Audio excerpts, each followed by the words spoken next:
A semana foi marcada por imagens como estas que quem nos acompanha pela TV pode visualizar.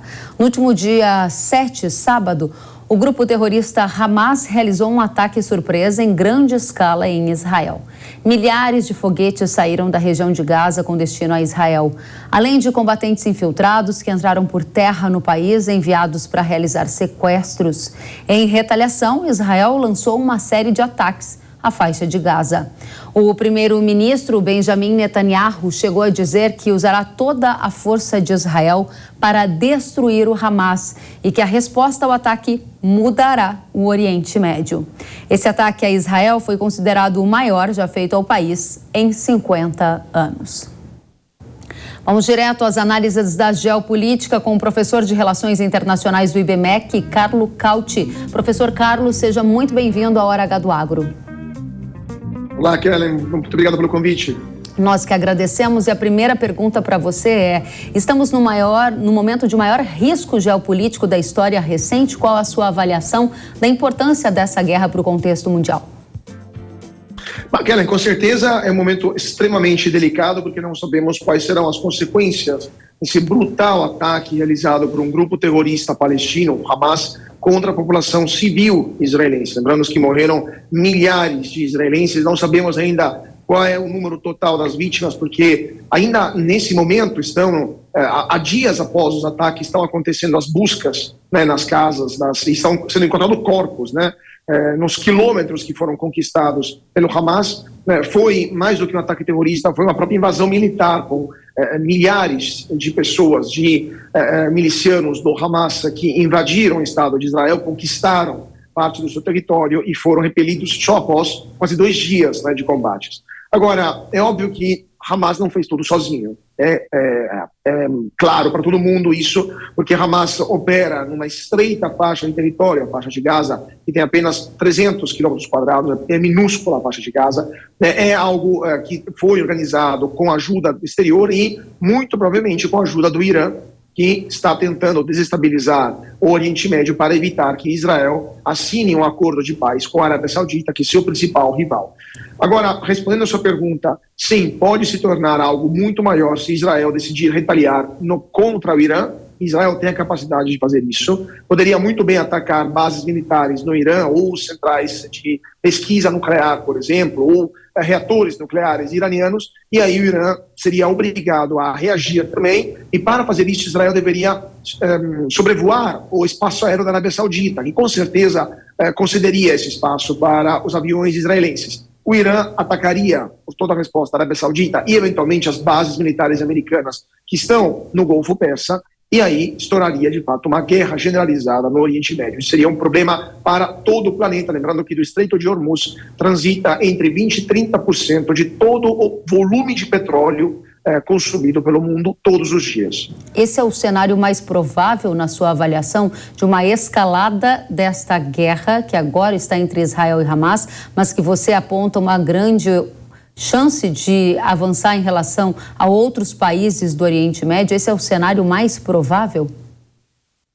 Olha, galera, eu espero que não, porque se isso acontecer, teremos uma série de problemas em todo o planeta que vão deixar aquilo que a gente vivenciou na guerra da Ucrânia como uma pálida lembrança. Porque se estourar essa guerra de verdade entre o Irã de um lado, a Arábia Saudita, o Israel do outro e os Estados Unidos envolvidos, o petróleo, que hoje está quase em $100 por barril, vai para 150 em poucas horas. Teremos problemas seríssimos, por exemplo, para o Brasil também, para a exportação de proteína animal para os países árabes ou para o próprio Irã, entre outras coisas. Então, será um problema generalizado e, com certeza, todos os tomadores de decisão no Oriente Médio, na Europa, nos Estados Unidos, na China também, sabem muito bem disso, porque a China também será afetada e, por tabela, o Brasil também, sabem muito bem disso e estão tentando evitar que isso aconteça. Então, não...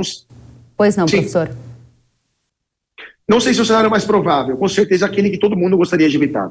Em que momento nós estamos em relação a essas investigações, não sei se essa é a melhor palavra, que estão sendo feitas para entender eventual ou o tamanho de uma ação do Irã apoiando o Hamas. E a minha pergunta tem como base algumas notícias que saíram na imprensa internacional que num primeiro momento apontavam uma chance de participação do Irã, depois vem outras notícias dizendo que não está tão claro para os Estados Unidos se o Irã esteve diretamente envolvido. Em que momento nós estamos neste cenário? É óbvio que os Estados Unidos querem acalmar a situação porque eles já estão empenhados em ajudar a Ucrânia, eles estão concentrados em ajudar Taiwan a se fortalecer para prevenir ou para evitar, né, para tentar convencer a China que invadir Taiwan não seria um bom negócio. Então os americanos já têm várias frentes abertas, têm problemas internos também, tem eleição no ano que vem. Então os americanos com certeza tudo gostariam, menos que se envolver em mais um conflito. E o presidente Biden também tem uma certa idade e não é exatamente a pessoa mais, vamos dizer assim, com a maior vontade de lutar no cenário político americano. Agora, os iranianos não condenaram o ataque, aliás, eles manifestaram apoio ao Hamas verbalmente, mas eles também não disseram que foram eles que suportaram militarmente, financeiramente, até de forma política, né, e tecnológica ao Hamas. Se Israel, uma vez entrar na faixa de Gaza, encontrar provas, por exemplo, armas iranianas ou tecnologia iraniana ou algum membro do Pasdaran, por exemplo, né, ou das forças de segurança iranianas na faixa de Gaza, será uma prova que poderia levar também a uma escalada desse conflito. Israel tem interesse de que essa guerra se expanda além do conflito direto com o Hamas e ganhe outras proporções no Oriente Médio? Não, com certeza Israel não tem interesse que isso aconteça. Israel estava tentando normalizar as suas relações com os países vizinhos, tinha feito isso há poucos meses com os acordos de Abrão, quando conseguiam negociar o reconhecimento mútuo com países como Emirados Árabes Unidos, como o Bahrein ou o Marrocos, né, os acordos de Abrão, estava prestes a fazer a mesma coisa com a Arábia Saudita. Então, lembrando que Israel já assinou acordos de paz em 79 com o Egito, em 94 com a Jordânia. Então, Israel tem uma vontade de normalizar as suas relações com os vizinhos, inclusive com os próprios palestinos. Lembrando que os acordos de Oslo foram assinados em 93 e só não foram aplicados por problemas internos à comunidade palestina, vamos dizer assim, ao espectro político palestino que está dividido entre si. Claro, também problemas ligados a forças políticas israelenses, mas Israel, a política israelense sempre mostrou a vontade de normalizar as relações com seus vizinhos e líderes políticos israelenses pagaram com a vida isso. Lembrando que Yitzhak Rabin foi morto por um extremista judeu porque assinou os acordos de Oslo que normalizavam as relações ou tentavam algum tipo de acordo com os palestinos. Agora, Israel não tem nem interesse agora de entrar em Gaza, na verdade, muito menos de expandir esse conflito, porque entrar em Gaza significa lutar no pior dos cenários, no pior dos terrenos possíveis, que é o terreno urbano. Vai custar muitas vidas humanas dos dois lados, mas especialmente do lado dos atacantes, né, de Israel, se tentar uma operação de terra. Então, com certeza, é algo que eles estão refletindo mais do que uma vez, porque vai ter um custo altíssimo, econômico, militar e também em vidas humanas. Professor, eu comecei essa entrevista lhe perguntando se o risco geopolítico nunca esteve tão alto como agora. Eu refaço essa pergunta porque essa é uma pergunta que costumariamente interessa ao agro, que é o setor mais internacionalizado da economia brasileira e diretamente afetado por mudanças que acontecem na geopolítica. Estamos caminhando para uma nova ordem na geopolítica mundial. Como será o mundo a partir de agora com mais esta guerra? Kelly, olha, a gente pode sim falar que estamos caminhando uma nova ordem mundial, mas isso já antes dessa guerra. Inclusive, essa é apenas um dos episódios que a gente está vivenciando nos últimos anos, aquilo que o Papa Francisco chamou de a nova guerra mundial em pedaços, né? Então, a guerra da Ucrânia é um pedaço, aquilo que aconteceu na Armênia também, alguns meses atrás, com o Azerbaijão é outro, agora no Oriente Médio também, e, quiçá, Taiwan, logo mais. Então, é de fato a consequência de uma situação que veio a criar após o começo dos anos 2000, quando os americanos perceberam que eles não têm mais a capacidade de estar em todos os lugares, de manter a ordem, manter o controle, manter uma mínima estabilidade no mundo inteiro. Eles têm que se concentrar em alguns objetivos e também eles têm uma certa fadiga né, de ter lutado demais, em guerras demais em pouco tempo. Lembramos que os americanos, nos últimos 30 anos, lutaram no Iraque 2 vezes, na Somália, na Bósnia, tiveram outras intervenções no Afeganistão, também em outros países africanos com operações menores. Então, não dá mais para os americanos estarem em todos os lugares e manter a ordem mundial como faziam até poucas décadas atrás. Isso, obviamente, abre espaço para países interessados em ganhar força, em ganhar relevância e até ganhar territórios, né, como o caso do Azerbaijão com a Armênia, e nada ou no caso da Rússia com a Ucrânia, nada pode ser feito de forma direta. Então, sim, estamos vivenciando uma nova ordem mundial, mas se eu fosse um agricultor brasileiro, se eu fosse um exportador de commodities agrícolas brasileiras, eu tomaria muito mais cuidado e prestaria muita mais atenção naquilo que está acontecendo hoje no Pacífico com Taiwan, porque se estourar uma guerra por Taiwan, eles serão afetados diretamente, porque a China não poderá mais comprar produtos do Brasil como está fazendo hoje, e o preço dessas commodities vai colapsar, não em questão de semanas, mas em questão de horas. Professor, é muito importante porque essa questão de Taiwan está diretamente correlacionada ao agro, como você mencionou, e nós estamos sempre atentos a esse fator aqui no Hora H do Agro, assim como estamos para a guerra entre Rússia e Ucrânia e agora esse conflito no Oriente Médio. E eu estava aqui buscando uma informação que li essa semana que diz o seguinte, que a China, nesse momento, há tentativas de que a China possa tentar ocupar algum papel de intermediadora para o conflito entre Israel e o Hamas. Isso procede na sua avaliação? A China quer ocupar esse papel mais estratégico de mediadora, tentando escalar para um outro lugar na geopolítica mundial? Ainda é uma incógnita, porque se de um lado a China já fez isso, por exemplo, com a mediação entre o Irã e a Arábia Saudita, mas foi uma mediação fria, vamos dizer assim, não foi um acordo de paz, foi apenas uma retomada das relações diplomáticas, mas foi uma passagem importante, porque demonstrou que a China tem a capacidade e o interesse de atuar nesta região. Por outro lado, estar presentes no Oriente Médio significa pagar um preço por isso. Os americanos têm várias bases militares por lá que garantem a estabilidade e a defesa de seus aliados, e a China, por enquanto, não tem nem a vontade, nem a força econômica, muito menos militar, de se envolver numa região tão complexa. A defesa da Arábia Saudita hoje, do Catar, dos Emirados Árabes Unidos, do Bahrein, depende ou do Kuwait, por exemplo, depende exclusivamente dos Estados Unidos. A China dificilmente vai poder substituir os americanos no curto ou no médio prazo. Lembrando que os americanos têm 10 porta-aviões nucleares, a China tem 1,5, menor do que a menor porta-avião americana. Então, não teria nem a capacidade de projeção internacional. E também o risco que isso pode acarretar para a população chinesa. Lembrando que temos regiões na China onde a maioria é muçulmana, como Xinjiang. Então, se envolver numa região tão complexa significa ter problemas eventuais de terrorismo interno com as populações islâmicas que já atuaram dessa forma. Então, dificilmente a China vai querer se envolver nisso, mas lembramos também que a China é o maior importador de petróleo do Oriente Médio, muito mais do que os Estados Unidos. Então, os americanos têm cada vez menos interesse em se sacrificar, em pagar um preço pelo Oriente Médio, porque eles já são autossuficientes em petróleo, e a China é forçada a atuar lá, porque sem o petróleo do Oriente Médio a China para. Se a China para, o Brasil também para. Esse é o raciocínio que o agro aqui no Brasil deveria fazer. Interessante. Professor, voltando um passo na conversa que tivemos, o senhor mencionou os riscos dessa escalada dos conflitos na geopolítica mundial, citando a guerra entre Rússia e Ucrânia, na sequência agora esse conflito entre Israel e Hamas, e disse ainda que está no seu radar uma eventual invasão de Taiwan.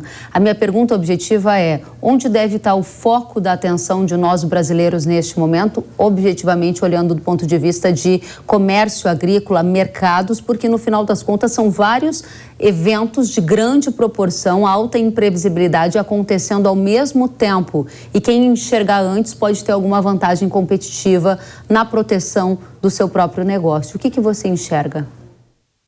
Com certeza, Kellen. Hoje enxergo uma enorme dependência do agronegócio brasileiro, e não só do agro, das exportações de commodities brasileiras da demanda chinesa. Lembrando que a China hoje importa direta e indiretamente entre 30% e 40% de tudo aquilo que o Brasil exporta, com picos de 70%, 80% da exportação para a China por parte de empresas como Petrobras ou Vale. Há exportadores de commodities agrícolas brasileiras que já venderam 3, 4 safras para compradores chineses, né? Isso significa criar dependência. Imagina só se aquele importador, por causa da saída da China do SWIFT, né, em caso de invasão né, de Taiwan, como aconteceu com a Rússia quando invadiu a Ucrânia, a Rússia foi expulsa do SWIFT, não consegue mais pagar as suas compras internacionais. Então, o importador brasileiro ficaria sem poder receber. Então, qual que seria a lógica, a consequência? Diversificar, né, achar outros compradores potenciais. A Europa poderia absorver parte desta produção, mas a Europa é um continente, mesmo assim mais rico em proporção do que o país China, é um continente com uma população menos do que a metade da China, são 500 milhões de pessoas contra 1,5 bilhão da China, mas tem outros países como a Índia que são tão populosos quanto a China e que podem se tornar compradores de produtos agrícolas, não de todos, né? De carne de boi, por exemplo, não, mas de outras commodities sim, de produtos agrícolas brasileiros. Países, por exemplo, outros países que podem ser interessantes, os Estados Unidos também é um concorrente, mas também é um comprador, por exemplo, de suco de laranja brasileiro, entre outros. Então, há sim outros mercados no mundo que podem se tornar uma sorta de hedge para o Brasil, mas é um trabalho complicado, lento, porém necessário para o exportador do agro brasileiro. 2 perguntas para encerrar. Com a guerra agora em Israel, diminui a pressão de uma guerra, ou melhor, de uma invasão de Taiwan, em função até dessa questão envolvendo o petróleo ou até da desaceleração chinesa? E a segunda pergunta é como a guerra em Israel impacta o cenário da eleição nos Estados Unidos? Respondendo à primeira pergunta, não, as coisas são desvinculadas, porque uma invasão de Taiwan vai acontecer quando o custo dessa invasão para a China será mais baixo do que a vantagem de conquistar Taiwan. Isso está acontecendo hoje, o custo da invasão ainda é maior do que a vantagem, mas esta distância está diminuindo, né? A China está aprendendo operações de desembarque anfíbio, a China está desenvolvendo armas cada vez mais sofisticadas, né? Está achando um jeito também de encontrar uma saída militar que custe menos para o país China. Ainda custa mais, mas está diminuindo isso. E se a China tiver problemas internos graves, como por exemplo uma forte desaceleração econômica, como aquela que já está no começo, crise imobiliária, algo que delegitime o governo que está hoje no poder, que é uma ditadura, que se justifica apenas pelo fato de entregar um crescimento para a população em troca da liberdade dos cidadãos, né? Vocês aceitam ter uma liberdade menor do que o Ocidente, mas eu governo, dou para vocês um crescimento econômico maior. Se essa equação parar de existir, o governo vai ser obrigado a usar a cartada do nacionalismo, e aí sim será forçado para sobreviver a invadir Taiwan. Né? Então, são coisas separadas. O governo pode ser forçado a fazer isso por questões políticas internas. Respondendo à sua segunda pergunta, nenhum presidente americano é eleito sem apoio da comunidade judaica dos Estados Unidos. Então, com certeza, hoje Joe Biden demonstra todo esse apoio também de olho nas eleições do ano que vem. Né? O Partido Republicano vai ser ainda mais duro contra o mundo árabe por causa dessa situação. Então, com certeza, esse ataque brutal que a gente viu vai influenciar, sim, as eleições nos Estados Unidos. Muito bem. Professor, última pergunta agora. A gente tinha uma expectativa quando mas havia muitos comentários na direção de que a guerra entre Rússia e Ucrânia poderia ser uma guerra curta. Ela se mostrou uma guerra longa e há muitos especialistas nessa área de guerra e de conflitos internacionais dizendo que ela pode virar uma guerra multi-anos. O mesmo vai acontecer agora em Israel? Olha, Kelly, nessa questão da guerra curta, a gente aqui falou na Jovem Pan várias vezes que era uma palavra, uma wishful thinking, né, como se fala em inglês, mas uma esperança. Mas a guerra no Oriente Médio, na verdade, continua desde 1948. O estado diplomático hoje entre Israel e Líbano, ou entre Israel e Síria, é de guerra. Né? Ainda hoje estão formalmente em guerra. Então, de fato, nada mais é que uma continuação de um conflito que tem mais de 70 anos. O problema é que esse conflito estava numa intensidade baixa e agora está voltando a ter uma alta intensidade de violência.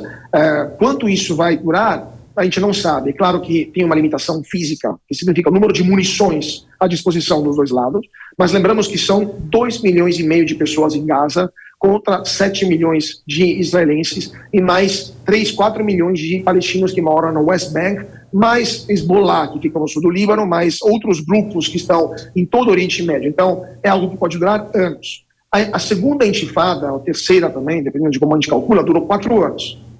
Então, no começo dos anos 2000. Então, é possível que a gente tenha anos de instabilidade, de violências no Oriente Médio, e usando as palavras de Benjamin Netanyahu, do premier israelense, se Israel quer levar adiante uma operação que mude o rosto do Oriente Médio, com certeza a escalada disso será muito maior de qualquer coisa que a gente viu até hoje, inclusive podendo voltar a mudar a política, a gestão da faixa de Gaza, a administração política da faixa de Gaza. Muito bem. Professor Carlo Cauti, professor de Relações Internacionais do IBMEC, é sempre uma satisfação tê-lo conosco no Hora H do Agro, no Jovem Pan. Volte, o senhor é muito bem-vindo. Eu que agradeço, sempre um prazer e até a próxima. Até a próxima.